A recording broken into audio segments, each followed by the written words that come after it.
नमस्ते दोस्तों, आज की इस कहानी में आपका स्वागत है। मैंने कभी सोचा भी नहीं था कि स्कूल से घर लौटने पर मुझे ऐसा नजारा देखने को मिलेगा। मुझे लगा था कि घर पर सिर्फ मैं अकेला ही रहूंगा, लेकिन जो मैंने अपनी सौतेली माँ के कमरे के थोड़े खुले दरवाजे के पीछे जो देखा, उसने मुझे हैरान कर दिया। वो पल इतना अंतरंग और नियंत्रण से बाहर था कि मेरी पूरी दुनिया एक पल में बदल गई। इसके बाद जो हुआ, उसने हमारे बीच सब कुछ बदल दिया, कुछ ऐसा जो हम दोनों कभी नहीं भुला सकते। तो दोस्तों, साथ बने रहिएगा, क्योंकि मैं आपको बताऊंगा कि यह सब कैसे एक ऐसी रात में तब्दील हो गया जिसे मैं कभी नहीं भूलूंगा। मैं अभी अभी स्कूल से घर आया था। दिन भर की थकान मुझे ऐसे महसूस हो रही थी जैसे मेरा भारी बैग मेरे कंधों पर लदा हो।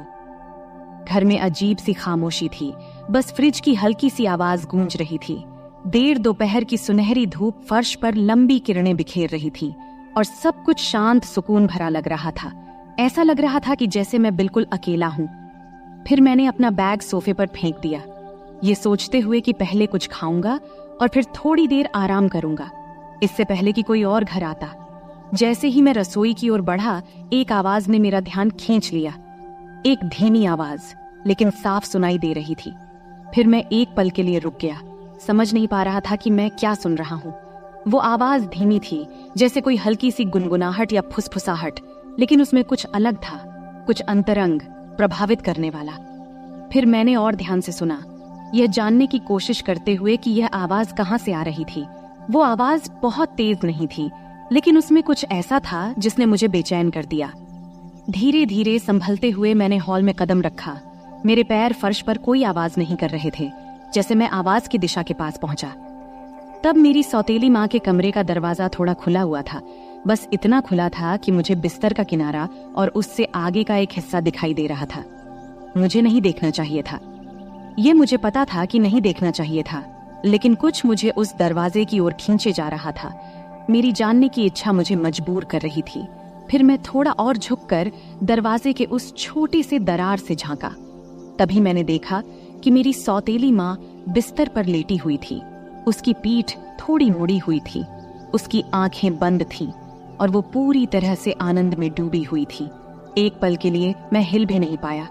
मैं वहीं खड़ा रहा, मेरी सांसें रुक सी गईं, जैसे मैं जो देख रहा था उसे समझने की कोशिश कर रहा था।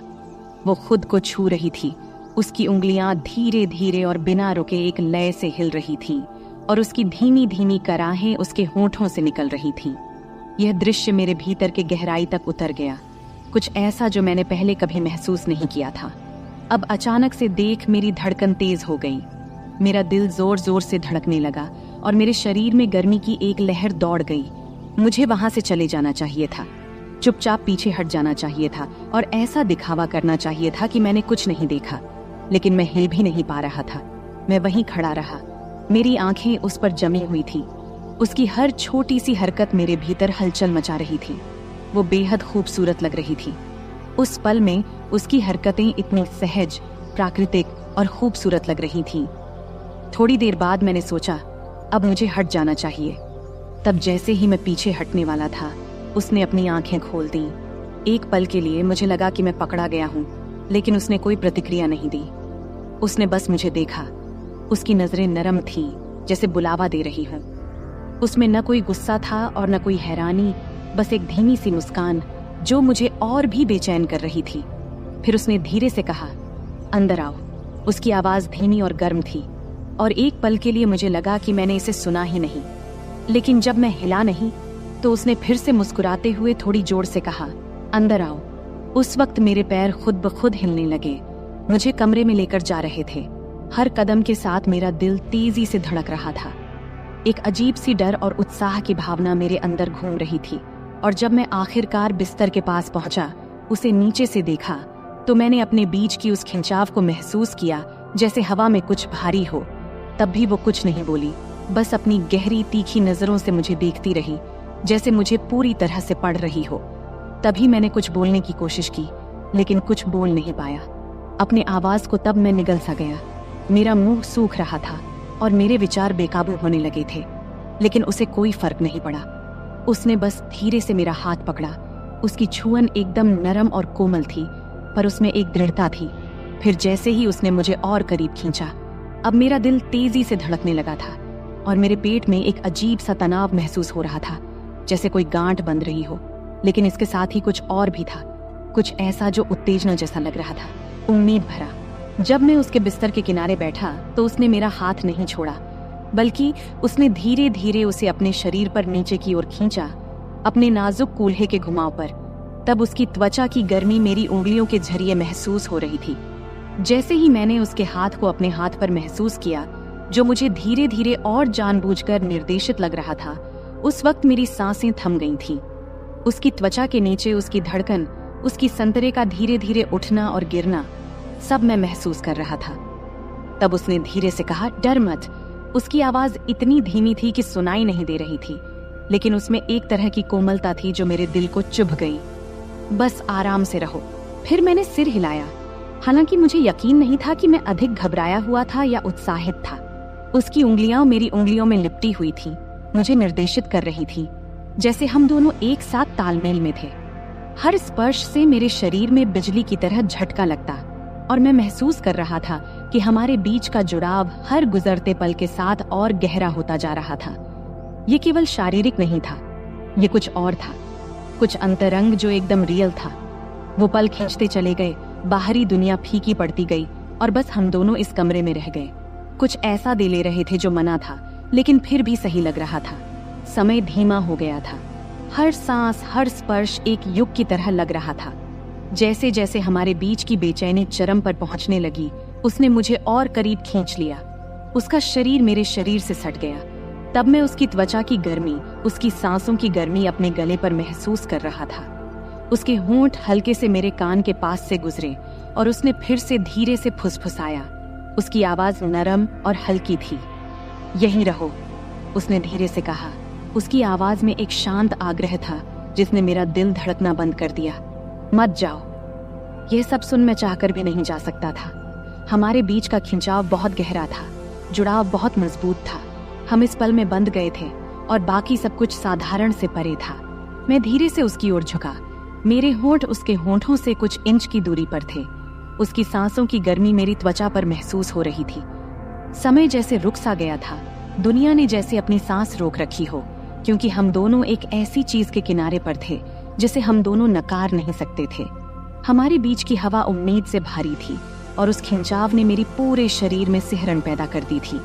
फिर जब मुझे लगा कि अब यह पल टूट जाएगा, तभी उसने मेरी ओर झुककर अपने होंठ मेरे होंठों से हल्के से छुआ दिया। उस हल्के से स्पर्श ने मेरे अंदर फिर से गर्मी की लहर दौड़ा दी। शुरुआत में यह हल्का था, जैसे हम दोनों इसे महसूस कर रहे हों, लेकिन फिर यह गहरा हो गया। उसके होंठ मेरे होंठों पर और मजबूती से दबे। उसका हाथ अभी भी मेरा मार्गदर्शन कर रहा था, मुझे दिखा रहा था कि वह क्या चाहती थी और हम दोनों क्या चाहते थे। वह चुंबन धीमा, कोमल था। उसमें एक ऐसी चाहत थी जो केवल हम ही समझ सकते थे। ऐसा लग रहा था जैसे हम दोनों ने जो कुछ भी दबा रखा था वह उसी पल में बह रहा हो। हर स्पर्श, हर सांस, हर धड़कन एक साथ टूटते जा रहे थे, जैसे हम आखिरकार उस बेचैनी के सामने झुक गए थे जो हम दोनों के बीच बन रही थी। हम यूं ही एक दूसरे में लिपटे हुए बहुत देर तक रहे। बाहर की दुनिया भूल ही गए थे।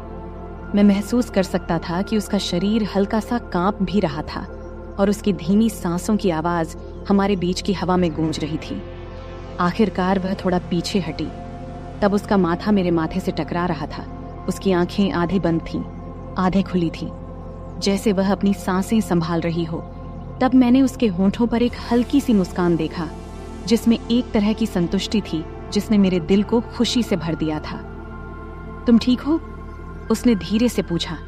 उसकी आवाज मुश्किल से सुनाई दे रही थी, लेकिन उसमें एक ऐसी कोमलता थी जिसने मुझे सुरक्षित और अपनापन महसूस कराया।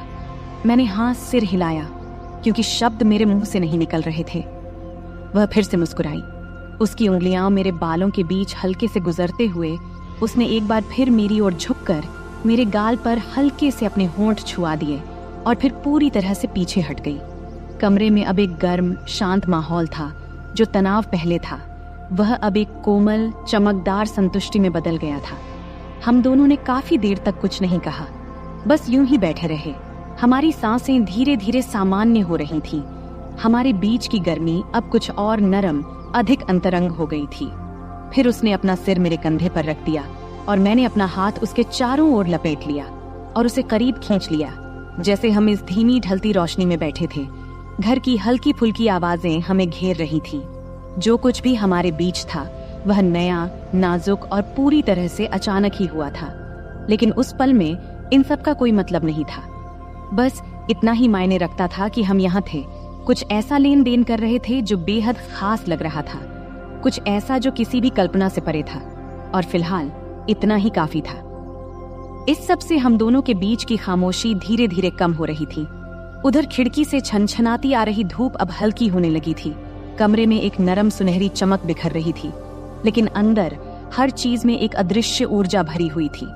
जो कुछ भी अभी हुआ था उसकी गहराई वातावरण में बनी हुई थी, और भले ही हम दोनों में से कोई कुछ बोल नहीं रहा था, लेकिन ऐसा लग रहा था मानो हम दोनों किसी ऐसे पल का इंतजार कर रहे थे जो अभी तक पूरी तरह से वह हुआ ही नहीं हो। मैं महसूस कर सकता था कि उसका शरीर मेरे मुकाबले थोड़ा आराम करने लगा था, लेकिन जिस तरह से वह मुझसे और करीब आ रही थी, उसका हाथ धीरे धीरे मेरे सीने पर टिका हुआ था। ये साफ था कि हमारे बीच जो भी शुरू हुआ था वह अभी खत्म नहीं हुआ था। मेरा दिल अभी भी तेजी से धड़क रहा था। एक अजीब सी उत्तेजना और घबराहट मेरे भीतर दौड़ रही थी।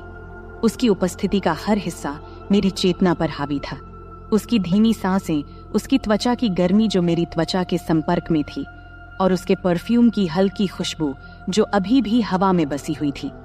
तभी उसने हल्के से अपना सिर घुमाया। तब उसके होंठ मेरे गले के पास हल्के से छू गए, जिससे मेरे शरीर में सनसनी दौड़ गई। वह स्पर्श हल्का था, मानो मैं वहां था ही नहीं, लेकिन उसने मेरे भीतर कुछ जगह सा दिया, एक धीमी जलती हुई चाहत। मैंने कुछ पल के लिए अपनी आंखें बंद कियां, फिर उस एहसास को अपने भीतर समाने दिया। फिर मैंने उसकी ओर देखा। तब उसकी आंखें मेरी आंखों से मिलीं, और इस बार उसकी निगाह में कुछ अलग था, कुछ गहरा, अधिक तीव्र। पहले की नरमी अभी भी वहां थी, लेकिन उसके नीचे एक भूख छिपी हुई थी जो मेरी ही तरह महसूस हो रही थी।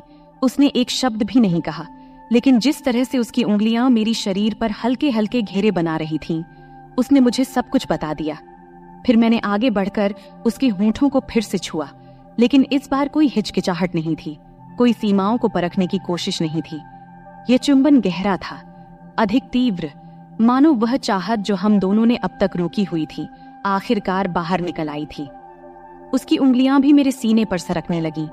फिर उसकी उंगलियां मेरी शर्ट के कपड़े में कस गईं, जैसे वह मुझे और करीब खींच रही हो, और मैं महसूस कर सकता था कि उसका शरीर मेरे खिलाफ प्रतिक्रिया दे रहा था। उसकी हल्की सी मोहकता मेरे होश उड़ा रही थी। ये पल जितना रोक रहा था, उतना ही अधिक नशा भी चढ़ा रहा था। यह बात अलग थी कि वह मेरी सौतेली माँ थी, लेकिन जो हमेशा मेरी पहुंच से बाहर थी, अब वही हमारे बीच के संबंध को और भी खतरनाक बना रही थी, और मैं भी खुद को उसको चाहने से रोक नहीं पा रहा था। जब उसके हाथ मेरे गले के पीछे सरक गए, तब वह मुझे और नीचे खींचते हुए, जब वह बिस्तर पर अपनी स्थिति बदल रही थी, तब उसका शरीर तकियों पर आराम से लेट गया और वह मुझे अपनी ओर खींच रही थी। मैं उस खिंचाव का पीछा करता रहा, जो अब बहुत मजबूत हो चुका था, और जल्द ही मैं उसके ऊपर खुद को झुका हुआ पाया। अपने हाथों से खुद को संभालते हुए उसे देखता रहा। मेरी सांसें हल्की और तेज हो रही थीं। उसकी ऑरेंज भी तेजी से ऊपर नीचे हो रही थीं, लेकिन उसकी आंखें मेरी आंखों में ही टिकी हुई थीं, और उस पल में हमारे बीच की गर्माहट को महसूस किया जा सकता था। फिर उसने अपना हाथ ऊपर उठाया, हल्के से मेरे बॉडी की रेखा को छुआ, फिर उसने मुझे नीचे खींचा। तब हमारे होंठ एक और गर्मजोशी भरे चुंबन से मिल गए। इस बार उसके हाथ आजाद घूम रहे थे, मेरी पीठ, मेरे कंधे, हर जगह का पता लगाते हुए मुझे और करीब खींच रहे थे, जब तक कि हमारे बीच अब कोई दूरी नहीं बची थी। उसके शरीर की गर्मी मुझे जला रही थी, और मैं उसके दिल की धड़कन महसूस कर सकता था, जो मेरी ही तरह तेजी से धड़क रही थी, जो मेरे लिए धड़क रही थी। तब मैंने अपना हाथ उसकी कमर पर नीचे की ओर सरकाया, उसकी त्वचा की नरमाहट को अपनी उंगलियों के नीचे महसूस किया, और जब मैंने उसकी शर्ट के किनारे पर पहुंचकर थोड़ी देर के लिए रुका, यह सोचकर कि कहीं मैं कोई सीमा पार तो नहीं कर रहा हूं, लेकिन उसने खुद को तब भी नहीं रोका, बल्कि उसने हल्का सा अपनी पीठ को मोड़ा, स्पर्श को और उत्साहित करते हुए। उसका शरीर मेरे शरीर की ओर प्रतिक्रिया दे रहा था, जिससे उसका कोई संदेह नहीं रहा था कि वह क्या चाहती थी। जब मेरी उंगलियां कपड़े के नीचे सरक गईं और जब मैंने उसकी त्वचा की गर्माहट पर हाथ रखा, तो मैंने उसकी हल्की सी आहट सुनी, एक आवाज जिसने मेरे भीतर एक नई गर्माहट भर दी। तब उसके हाथ मेरे बालों में उलझ गए। मुझे और करीब खींचते हुए उसने चुंबन को और गहरा किया। उसके होंठ थोड़े खुले थे मुझे अंदर बुलाने के लिए। उसकी स्वाद मादक थी और मैं उसके शरीर में बसी हुई तानव को देख सकता था। जिस तरह से वह मेरे नीचे हिल रही थी, उसके हर स्पर्श में एक ऐसी तीव्रता थी कि अब और कुछ सोचना असंभव हो गया था। हम अब एक दूसरे में पूरी तरह खो चुके थे। हमारे बीच की हर दीवार गिर रही थी, जैसे हम उस चाहत को पूरा कर रहे थे जो आग इतने समय से सतह के नीचे सुलग रही थी। अब वापसी का कोई रास्ता नहीं था। इस एहसास का भार वातावरण में था, लेकिन हम में से किसी ने इसकी परवाह नहीं किया। केवल यह पल, यह जुड़ाव और ये अटूट खिंचाव जो हमें एक दूसरे की ओर खींच रहा था, यही अब मायने रखता था। उसके हाथ हर जगह थे, मेरे कंधों, बाजुओं और सीने की रेखाओं को महसूस कर रहे थे, मानो वह मुझसे भर नहीं पा रही थी। और मैं भी वैसा ही महसूस कर रहा था। जितना मैं उसे छूता उतना ही मैं उसे और चाहता, और इस सब की तीव्रता लगभग असहनीय हो रही थी। ऐसा लग रहा था जैसे हम बहुत समय से खुद को रोक रहे थे, और अब जब दरवाजे खुल गए थे तो हमें बहा ले जाने वाली इस बाढ़ को रोकने का कोई तरीका नहीं था। उसने मेरे होंठों पर हल्की सी आह भरी, उसकी उंगलियां मेरे बालों में कस गईं और उसने अपना शरीर मेरे खिलाफ दबाया। और फिर उसकी उस आहट से मेरे भीतर एक नई चाहत की लहर दौड़ गई। मैं भी उससे भर नहीं पा रहा था। उसकी महक, उसका स्वाद और उसके शरीर का एहसास मेरे नीचे था। मेरे शरीर का हर हिस्सा जल रहा था और मैं जानता था कि अब कोई वापसी नहीं थी। अब इस पल के बाद तो बिल्कुल नहीं। फिर मैंने पल भर के लिए खुद को पीछे खींचा, उसकी आंखों में देखा, जैसे मुझे यह सुनिश्चित करना था कि वह अभी भी मेरे साथ है या नहीं। तब मैंने उसकी आंखों में देखा, वह मुझे उतना ही चाहती है जितना कि मैं चाहता था। लेकिन उसकी आंखों में जो दिखा, उसने मुझे सब कुछ बता दिया। वहां कोई झिझक नहीं थी, कोई दूसरा विचार नहीं था। बस वही जलती हुई भूख जो शुरुआत से ही थी, मुझे आगे बढ़ने के लिए प्रेरित कर रही थी। बिना कुछ कहे उसने फिर से मेरा हाथ थामा। उसकी उंगलियां मेरी शर्ट के सामने कस गईं। फिर मुझे अपने पास खींच लिया। उसकी हल्की सी जल्दबाजी, और जब हमारे होंठ फिर से मिले तो मैंने खुद को पूरी तरह से इस पल में खो दिया। हर संदेह, हर डर को छोड़ते हुए और उस चाहत को पूरा करते हुए जो हमारे बीच तब से बन रही थी जब से मैं उस कमरे में आया था। हमारे बीच की तनातनी बिजली की तरह थी। हर स्पर्श, हर चुंबन हमें उस सीमा के और करीब धकेल रहे थे। उसका शरीर मेरे नीचे हिल रहा था। उसके हाथ मेरी त्वचा पर घूम रहे थे, जैसे वह मुझसे भर नहीं पा रही थी, और उसकी सांसों की आवाज कमरे में गूंज रही थी, मुझे और भी ज्यादा पागल कर रही थी।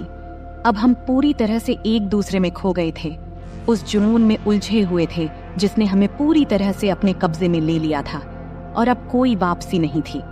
तब मैंने उसकी उंगलियों को अपने सीने पर महसूस किया। उसका स्पर्श मेरे शरीर में सनसनी पैदा कर रहा था, जैसे वह मुझे और करीब खींच रही हो। फिर भी उसका शरीर मेरे नीचे तनाव से भरा हुआ था, जैसे और चाहने की गुहार कर रहा हो, और मैंने उसे वह सब दिया। हर स्पर्श, हर चुंबन, हर फुसफुसाए हुए शब्द ने हमें इस पल में और गहरा उतारा। यह पल लगभग असहनीय था। हमारे बीच की तनातनी एक चरम पर पहुंच गई थी, मानो हम किसी गहरे और अधिक तीव्रता की ओर बढ़ रहे हों। लेकिन हम अभी जाने के लिए तैयार नहीं थे। हम वहीं रुके रहे, उस किनारे पर, हर स्पर्श, हर चुंबन का आनंद लेते हुए, जबकि हमारे बीच की गर्मी बढ़ती जा रही थी। यहाँ तक कि ऐसा महसूस हो रहा था कि हम दोनों इस तीव्रता से फट जाएंगे। अब मैं उसे अपने नीचे कांपते हुए महसूस कर सकता था। उसकी सांसें छोटी और टूटी फूटी हो रही थीं, जैसे वह मुझसे चिपकी हुई थी। उसका शरीर मेरे खिलाफ इस तरह दबा हुआ था जिससे मेरा सिर चकरा रहा था, और मैं जानता था कि वह भी वही महसूस कर रही थी, वही असहनीय तनातनी, वही राहत की बेताबी। लेकिन हम अभी वहां नहीं थे जहां होना चाहिए था, बल्कि हम अभी भी उस किनारे पर रुके थे, उस पल को खींचते हुए, उम्मीद को थोड़ा और बढ़ने देते हुए, जब तक कि वह सहन करने के काबिल न रहे। कमरा हमारी सांसों की आवाजों, हमारे नामों की फुसफुसाहटों और हमारे जज्बातों की खामोश से आहिस्ता आहिस्ता से भर गया था, जैसे हम उस जुनून के आगे झुक रहे थे जो इतने समय से हमारे बीच सुलग रहा था। यह पल परफेक्ट था, हमारे बीच का यह जुड़ाव, और जब मैंने उसे अपने करीब खींचा, हमारे शरीर एक साथ एक तालमेल में चल रहे थे, तब मुझे पता था कि इसके बाद कुछ भी वैसा नहीं रहेगा। फिर हमने एक सीमा पार कर ली। अब हम साधारण से बढ़कर कुछ खतरनाक में कदम रखा था। लेकिन मुझे अब किसी चीज की परवाह नहीं थी, क्योंकि उस पल में जब हम कुछ गहरे पल में कदम रख रहे थे, केवल वही मायने रखती थी।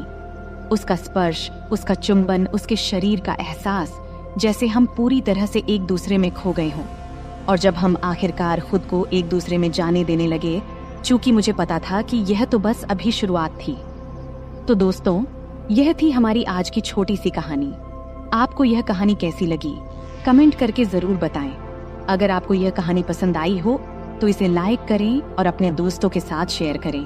आगे भी ऐसी ही रोमांचक कहानियों के लिए हमारे चैनल को सब्सक्राइब करें और बेल आइकन दबाना न भूलें, ताकि आप हमारी कोई भी कहानी मिस न करें। धन्यवाद। यह कहानी केवल काल्पनिक है। इसका उद्देश्य किसी भी प्रकार की गलतफहमी पैदा करना नहीं है।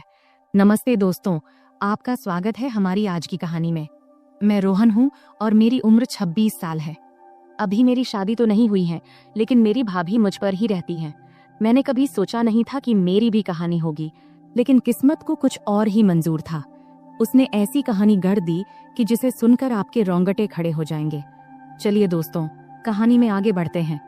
मैं एक मेडिकल की दुकान में काम करता हूँ। घर पर मैं और मेरी भाभी ही रहते हैं। मेरे माता पिता और बड़े भाई कोरोना में गुजर गए। तब से मैं और मेरी भाभी साथ ही रहते हैं। वैसे मेरी एक बहन भी है जो मुंबई में रहती है। उसकी अभी शादी नहीं हुई है। वह छुट्टी में घर आती है। तब खिचड़ी के पर्व का समय था। खिचड़ी का पर्व मतलब घर की लोग गंगा नदी में स्नान करते हैं, सूर्य भगवान की पूजा करते हैं और तिल, गुड़, चूड़ा, दही और खिचड़ी का प्रसाद बांटते हैं। और इन दिनों में खूब मस्ती भी होती थी।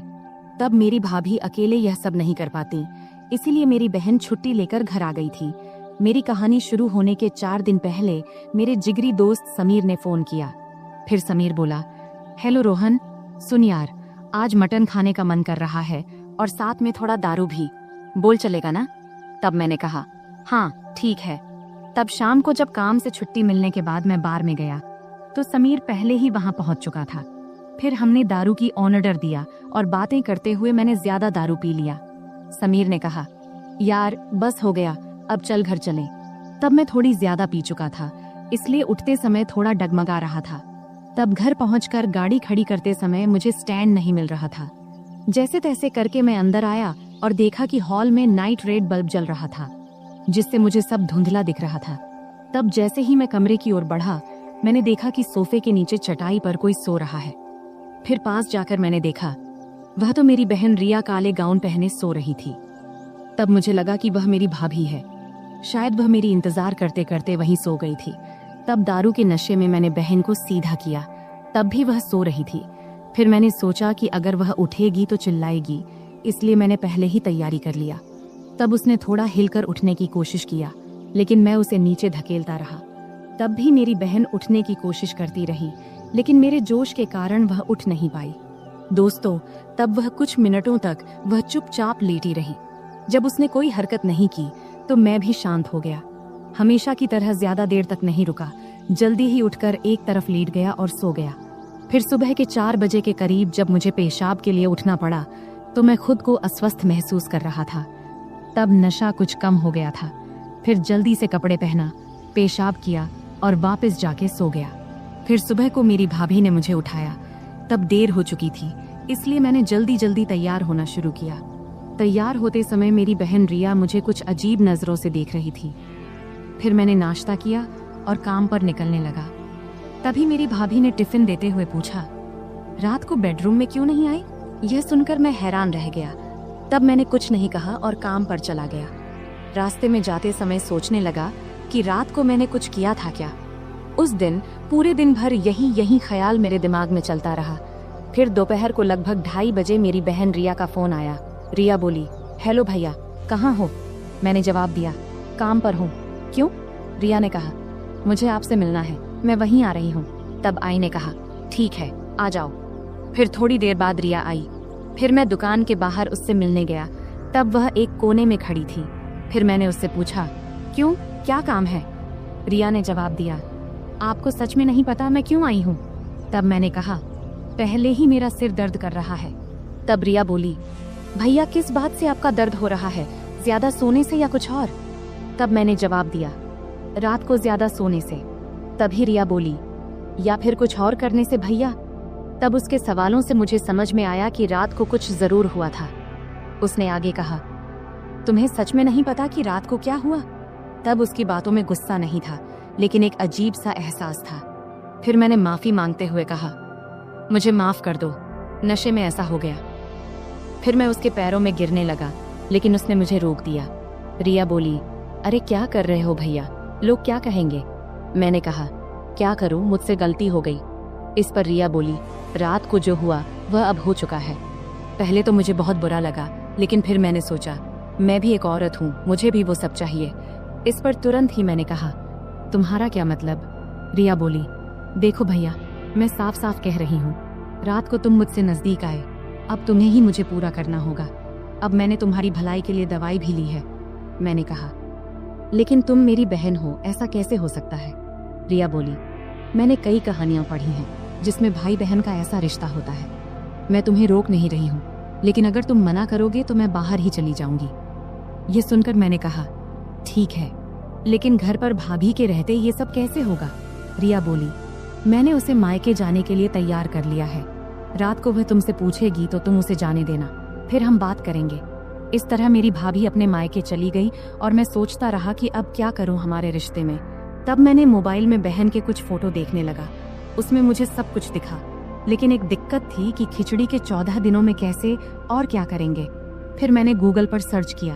वहां मुझे पता चला कि अगर आपने उपवास रखा है तो कुछ नहीं करना चाहिए, लेकिन तब मेरे और बहन के उपवास नहीं थे। इससे हमारा रास्ता साफ हो गया। फिर जब रात को काम से लौटकर घर आया, फिर खाना खाते वक्त बहन ने बात छेड़ दी। वह बोली, सुनो भैया, भाभी कह रही है कि उसे मायके कितने दिन तक रहना है। मैंने पूछा, कितने दिनों के लिए बोली हो? रिया बोली, पूरे 14 दिनों के लिए।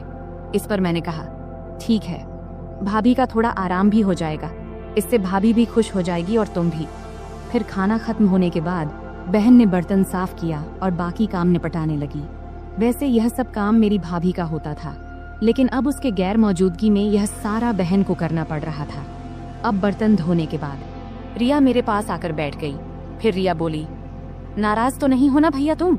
मैंने कहा, नहीं नहीं, पहले मुझे गलत लगा, लेकिन बाद में सोचा कि अगर तुम तैयार हो तो मुझे क्या दिक्कत होगी। रिया बोली, तो आज रात? मैंने कहा, ठीक है, आज रात ही बात कर लेता हूँ, ताकि तुम भी आराम से रहो और मैं भी। तब हम दोनों ने सारे काम निपटाकर टीवी देखने बैठ गए। तभी रिया ने मुझे एक प्यारी सी मुस्कान दी और अंदर चली गई। तब मैंने अपने मन में कहा, अब रिया नहीं मानेगी, आज की रात बच्चे की जान लेके ही मानेगी। तब कुछ देर तक तो मैं वही बैठा रहा और रिया के बारे में सोचता रहा। फिर उठा और कमरे में चला गया। कमरे में घुसते ही एक सुखद गुलाबों जैसी खुशबू आई। तब माहौल बहुत अच्छा बना हुआ था। मैं बेडरूम में गया तो देखा कि बहन लाल रंग की साड़ी पहने हुई थी। तब वह बहुत सुंदर लग रही थी। तब मैं उसके पास गया, फिर हमारी आंखें मिलीं और हम दोनों थोड़े परेशान हो गए। तभी रिया बोली, अरे धीरे। मैंने कहा, इतनी मेहनत तो भाभी ने भी नहीं की थी जितनी तुम मर रही हो। फिर हम लगभग 15 मिनट तक इसी तरह बातें करते रहे। फिर मैंने उसे लिटा दिया। तभी रिया ने कहा, क्या यह सब ठीक तो रहेगा ना? इस पर मैंने कहा, रिया, यह सब पहले सोचना चाहिए था ना। खैर, अब तुम जैसा चाहो। फिर वह मेरे पास आकर लेट गई। तब उसने तेल की एक बोतल पास रखी थी। फिर मैंने उसे थाम लिया। रिया बोली, अब क्या? मैंने कहा, कुछ नहीं, चलो शुरू करते हैं। तब रिया ने मुझसे कहा कि उसका सपना था कि वह अपने पति या किसी दोस्त के साथ ऐसा करे, लेकिन उसका नसीब अच्छा था कि उसका सपना मेरे साथ पूरा हुआ। अब मेरी बहन वापस मुंबई चली गई है। अब जब भी पर्व त्योहार आता है तो पर्व के बहाने से वह मेरे पास आ जाती है। अब तो मेरी भाभी भी गर्भवती हो गई है और रिया ने इस समय उनकी बहुत मदद की है। वह भी एक अलग ही कहानी है, फिर कभी सुनाएंगे। तो दोस्तों, यह थी हमारी आज की छोटी सी कहानी। आपको यह कहानी कैसी लगी कमेंट करके जरूर बताएं। अगर आपको यह कहानी पसंद आई हो तो इसे लाइक करें और अपने दोस्तों के साथ शेयर करें। आगे भी ऐसी ही रोमांचक कहानियों के लिए हमारे चैनल को सब्सक्राइब करें और बेल आइकन दबाना न भूलें, ताकि आप हमारी कोई भी कहानी मिस न करें। धन्यवाद।